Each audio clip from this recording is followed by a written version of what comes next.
بسم اللہ الرحمن الرحیم۔ السلام علیکم ورحمۃ اللہ وبرکاتہ۔ آج ہم رسول اکرم صلی اللہ علیہ وآلہ وسلم کا وراثت کے متعلق ایک فرمان بیان کریں گے انشاءاللہ۔ اس سے پہلے آپ سب سے گزارش ہے کہ اس ویڈیو کو آگے ضرور شیئر کریں۔ جزاک اللہ۔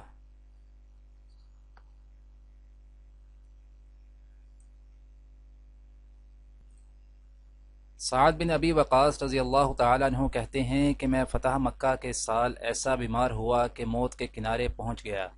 رسول اللہ صلی اللہ علیہ وآلہ وسلم میری عیادت بیمار پرسی کے لیے تشریف لائے تو میں نے پوچھا، اللہ کے رسول، میرے پاس بہت سارا مال ہے اور ایک بیٹی کے علاوہ کوئی وارث نہیں ہے، تو کیا میں اپنے 2/3 مال کی وصیت کر دوں؟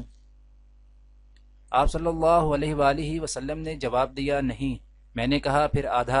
آپ صلی اللہ علیہ وآلہ وسلم نے فرمایا، نہیں۔ میں نے کہا، تو 1/3؟ آپ صلی اللہ علیہ وآلہ وسلم نے فرمایا، ہاں، 1/3، حالانکہ یہ بھی زیادہ ہی ہے۔ تمہارا اپنے ورثاء کو مالدار چھوڑ کر جانا انہیں محتاج چھوڑ کر جانے سے بہتر ہے کہ وہ لوگوں کے سامنے ہاتھ پھیلاتے پھریں۔